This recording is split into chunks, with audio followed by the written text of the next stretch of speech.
I'm Sondra Lee. And I'm Jimmy Lee. Of sailing vessel Utopia. Jimmy lifts up the seat of the head, and all of a sudden, a big gasket goes flying across the room. Learning the ways of a newly purchased boat can be challenging and may lead you to crave some outside help.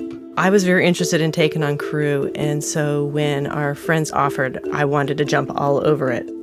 But be careful what you wish for. I was pissed off. You know the drill. Say it with me. What could possibly go wrong? How Not to Sail, sponsored by our awesome Patreon patrons and Latitudes and Attitudes magazine. They ruin my life, so why not let them ruin yours today at latsats.com. So Sondra and Jimmy are Patreon patrons of How Not to Sail, but I'd only seen them so far at last year's end-of-season party as a little square on the Zoom panel. Until just recently. I was so excited when you came over. I was like, it's Bradford. and you did mention early on, hey, if you're ever up in the St. Pete area, look me up. And that made me feel comfortable reaching out to you. And I found out we were at this marina. But yeah, it's a cross between feeling like you're stalking someone and reaching out. Yeah, we'll just redact the name of the marina just in case. Yeah. All I had to do to meet Sondra and Jimmy was to walk around the edge of the marina. They'd already completed a large chunk of their trip, just the two of them, and were getting ready to make the crossing from St. Pete to Apalachicola after picking up a couple more crew members in St. Pete. But since we're halfway through, maybe I need to back up. This past July, we purchased Utopia. She is a caliber 40 long-range cruiser, or caliber 40 LRC. The purchase of the boat went pretty smooth. The broker was He was a odd bird. So in other words, other than the broker telling them that they were going to lose their deposit and the sale wasn't going to go through, it was a pretty smooth deal. After closing on the boat, we needed to find out what was on the boat to begin with. It was interesting because the boat was stripped fairly clean of tools and utensils and whatnot. Sondra's great with spreadsheets. We have a full inventory with every doodad on there, and there's a lot of the things I don't even know what they are. I just said, this thing that looks like this. We spent a good bit of time getting to know it, cleaning it up, removing the formaldehyde from the boat, constantly finding sacks of formaldehyde here and there. And we had the rigging completely redone. And there was one thing in particular they worked on. We were working on the boat and trying to get to know the systems, and we were trying to figure out how to use the Levac head. So we have this Levac toilet I don't have any experience with. I'm used to the normal pump, the Joker valve and all that. This uses a vacuum system. You have to pump it 10 times, and it sucks everything, and then you pump it again. We're checking it out, and Jimmy lifts up the seat of the head. I opened up the lid, and all of a sudden, the gasket flew off. Goes flying across the room. And I'm like, I don't know what to do with that. At that point, he's like, that's not good. As is not uncommon when you have a new cruising sailboat, or new to you anyway. Sondra and Jimmy started to have a little trepidation. When you have all these new systems on a boat, I probably felt a little overwhelmed. So at that point, I wanted crew. And this was, a month before we were ready to do our crossings. It was about this point when they decided to take their friends up on their offer to crew.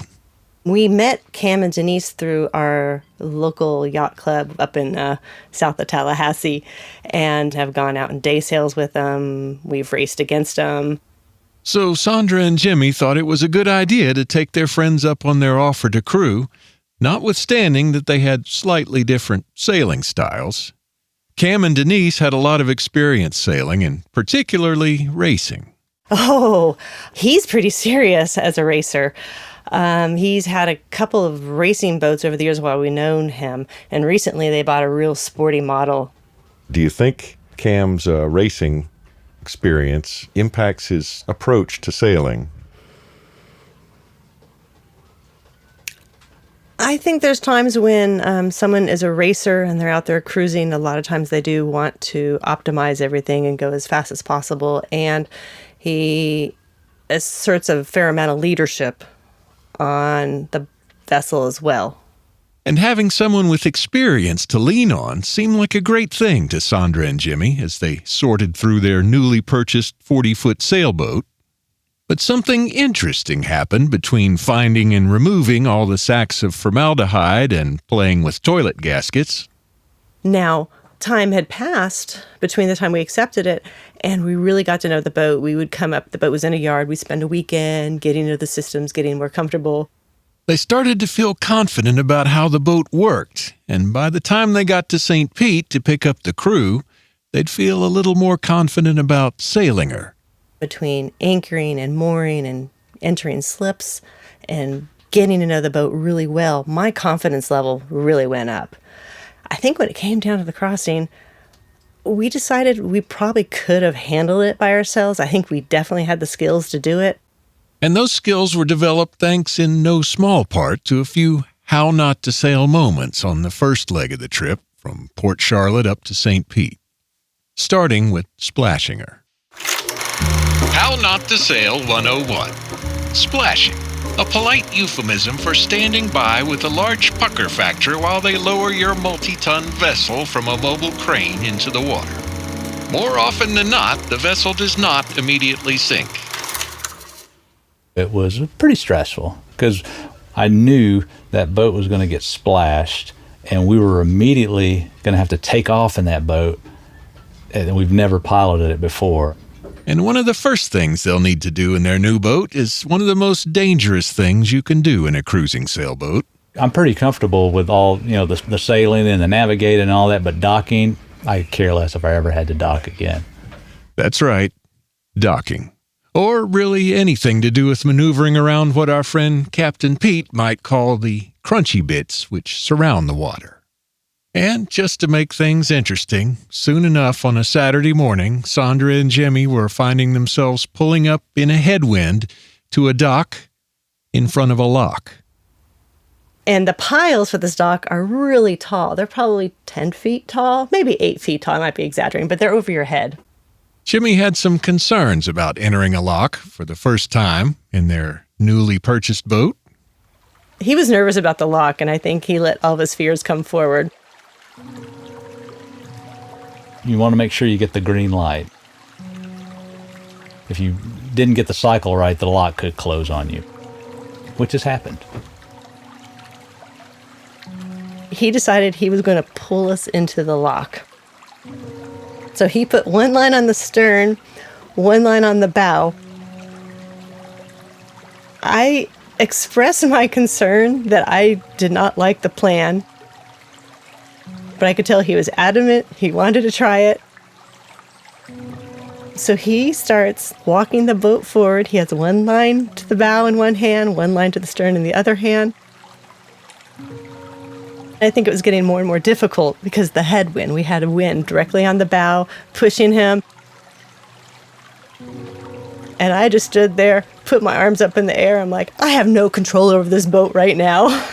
I go, this is all you. And then finally, I think he may have gotten exhausted.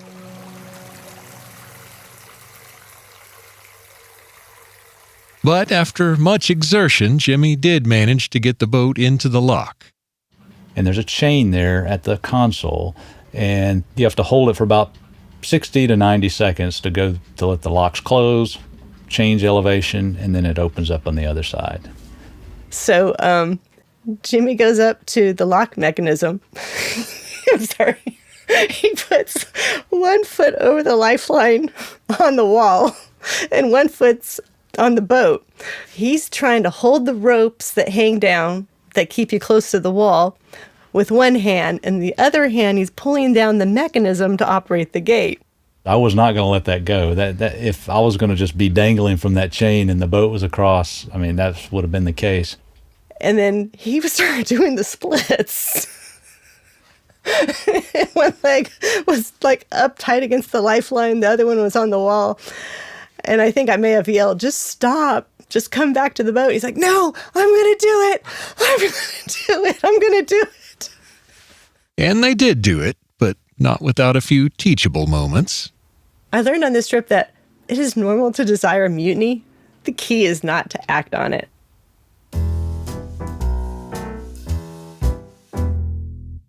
We probably didn't wait long enough to gather our breath because there was another boat coming behind us. And we just had to quickly figure out how to get away from the dock, pull into the wind away from it without having our davits hit the piles that were behind us. I think at that moment is when I really became furious with the way it went, because the whole time he did try to do everything by himself. Then he'd look at me like, "Why aren't you controlling the boat?" And I would say, "I have no steerage. This is all you." But all's well that ends.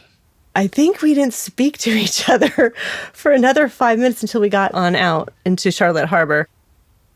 I'm told at times like these that a sincere apology goes a long way. He was pretty cool about saying, "I'm sorry.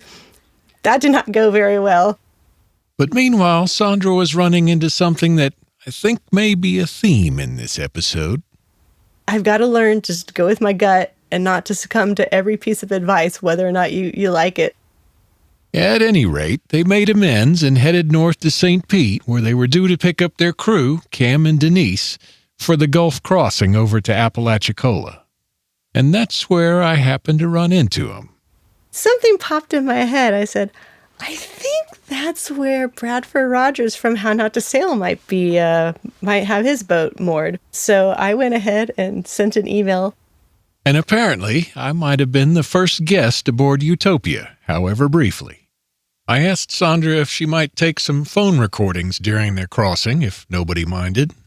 And she said she definitely might do that. Sunday morning, Harborside Marina. We definitely saw how sailors love to come out and help each other. At the Harborage Marina in St. Petersburg, Sondra and Jimmy started to notice the phenomenon of unsolicited advice, courtesy of some other cruisers. They told us throughout the whole entire backing, they told us everything that they wanted us to do. And there's also a very large boat next to us, and we were kind of concerned about our bow swinging out and hitting them. And they were just kind of yelling out orders the entire time. I wonder if these people are repeat offenders. I suspect they are. They greeted us right after we had arrived. They used to own a boat very much like ours, or maybe the exact same model. I found out later that it may have made Jimmy a little nervous, having people constantly tell you what to do. Thank you, Ed. It was nice meeting you. Fortunately, the helpful boat neighbor's instructions for undocking happened to coincide with Jimmy and Sondra's plans. Okay, thank you. By this point, Sondra and Jimmy were beginning to feel like speaking up may be required more often than they had thought. It was a feeling that would be reinforced soon enough, starting with anchoring near Clearwater. I was dropping the anchor, and I've only had done this 1 or 2 times. And so Jimmy suggested Cam go up with me to talk me through it. I was trying to figure out how to get us straightened back up so we could release more anchor. I wanted slack in the road before I pulled on the windlass.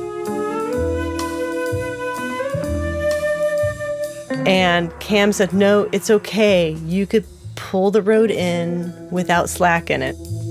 And I said, "No, it's not good for the windlass. I want slack. I don't want to pull the boat with the windlass."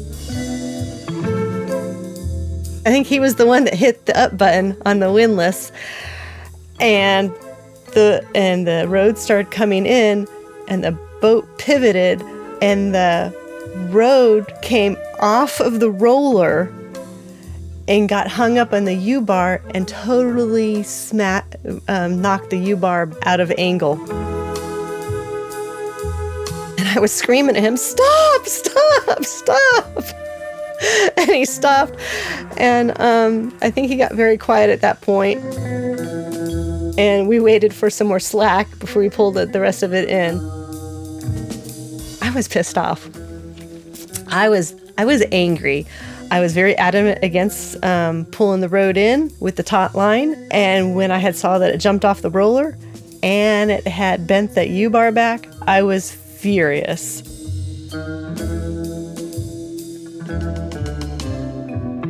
I don't think he and I spoke for a little while, but I think after about 10, 15 minutes, I relaxed and let it go. But yeah, when we first came back, I was pissed off. Again, I seceded to the person with more experience. But in this case, once again, I wish I went with my gut. Of course, it wouldn't be the last time. Hey Siri, what time does the sun rise? 6:47. So we'll have first light at tomorrow. We'll be at 6:47 a.m. The night before our Gulf crossing, we had anchored near Clearwater. And that evening, we decided we probably should discuss our plan of attack for leaving in the morning and for getting across the Gulf. It was probably after dinner, maybe after a couple of cocktails, that we started having this discussion of how we were going to do this. I think we'll have a little light. Yeah. Let's be anchor up at 6:30. So what time do we want to wake up? 5:30? 5:30? 5:36. We discussed what time we needed to leave our anchorage to make it up to Appalachia Bay. Appalachia Bay has some tide swings, and if you draw more than 3 feet, you really need to watch the tides. And we have a 5-foot draft. So it was important they aim for the right time to get into the skinny water at their destination. Either Cam or Denise needed to get back to work, and they had requested that we aim for the 7 a.m. tide. I had originally calculated it would probably take 28 hours to cross, and I tried hinting around, are you sure we're going to make it across in that amount of time? Cam had felt that we could probably do six and a half knots on this crossing. I'm thinking we're going to make better time with good wind and motoring when we don't have good wind. Yep. That may have been the case if we had perfect downwind sailing and no seas. Okay. And we have to be in the donut like at 8 a.m. at the latest. Okay. At the latest. As I was listening to them talk about what time we're going to pull up anchor and trying to hit that 7 a.m. tide, I just didn't think the math was adding up. It is a little further distance than I thought. It's 25 hours at 6 knots. Okay, 25 hours at 6 knots. I think Stevie Wonder could probably see where this is going. In the morning, they headed out into the Gulf into conditions that Sondra described as sporty. It wasn't long before they were motor sailing. You could definitely see some rougher waters out there. You can see the waves are a little bit big. The seas were a little confused because we were constantly banging. And it was hard for us to make any speed because every time after a while you get going, when you get up to 6 knots, then you hit a wave and you're knocked back to 3 knots. And it just seemed like that over and over again. The conditions were pretty rough. The seas were getting pretty big. We were kind of airborne at times. We just felt like we were going straight into the waves, pounding with this B course set straight for Appalachia Bay. I went down below to rest before I took my night shift. I did not sleep at all because we were hitting the water so hard you were airborne. When I went to relieve Cam, I said, "How'd you sleep?" And he said he slept like And at that point I decided I don't care about anyone's schedules anymore. If no one could sleep, we're not going to have a safe passage across. So at that time, I took it upon myself to veer off. And once I did that, the waters were so much calmer and everyone could sleep a lot better. There was no way we're going to make that 7 a.m. tide, but we are all going to be much happier for it. So, an executive decision by Sondra makes everything much smoother. Which kind of reminds me of a lesson I wish I'd learned my first time solo to the Tortugas. How Not to Sail 101. If conditions are consider altering your course a little bit. It just might help. Yep, sure do wish I'd learned that earlier. But anyway, throughout the night, conditions did improve as our intrepid crew approached their destination. And everybody was starting to feel pretty good. We did our overnight and we're all happy in the morning. The seas were so nice and calm. At one point, we were able to sail for a little bit. So it was just really beautiful coming into Appalachia Bay. What could possibly go wrong, right? I know the canal system of where we live really well. So usually when we have skinny water, I'm at the helm, working my way through. I'm hitting all my marks. Remember what I said about one of the most dangerous things you can do in a boat? Denise was in the cockpit with me. I think the guys were up on deck getting lines ready. I was a little distracted. This is where that old saying comes in about not going any faster than you want to crash into the dock. Coming in hot! Getman's on the deck! I did hit the dock a little hot, and I caused a little bit of damage. That sounds about par for the course. For my course, anyway. I don't mean y'all's. Yeah, it's kind of like you have a great trip, spending 2 weeks getting your boat home. What could possibly go wrong? And you are landed! I think Sondra's hit the nail on the head there. I asked Jimmy if he's got any final thoughts. As far as crew, our crew they were great. Thank you, you guys. This has been awesome. Did I damage her? Yeah, there's a little bit. Both Sondra and I need to realize that, it is our boat. We have to take care of the crew, so we need to go with what we think.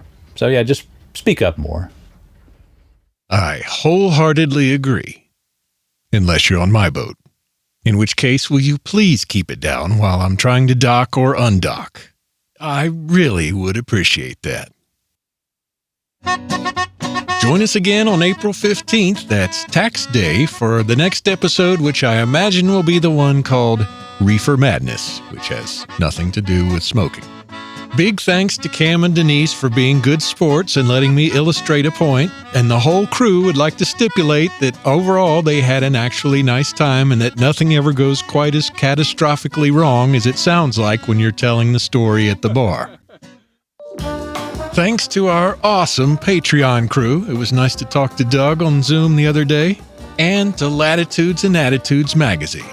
They ruin my life, so why not let them ruin yours at latsats.com. I really appreciate everyone that's told a friend about How Not to Sail, and if you've got somebody that doesn't know where to start, just point them to hownottosail.com, where you can find the hotline, the email, the book, the podcast, the YouTubes, and all kind of stuff. And you can always find show notes for the current episode by going to hownottosail.com/that episode number. So 34 in this case. Check it out. Thanks to Maxie Freeney for his editing and mixing awesomeness. You can find him at maxiefreeney.com. Thanks to the Barefoot Sailing Club up at Lake Lanier for having me as a guest speaker. I really had a great time. Thanks to everyone who's left 5-star reviews on the podcast and the book, including Aaron Shack. Please keep those 5-star reviews coming. We're coming up to 100,000 downloads thanks to you for listening. Meanwhile, stay off those sandbars, and I'll see you on April 15th on How Not to Sail. Screwing up is part of cruising. Let me show you how. It is normal to desire mutiny. The key is not to act on it.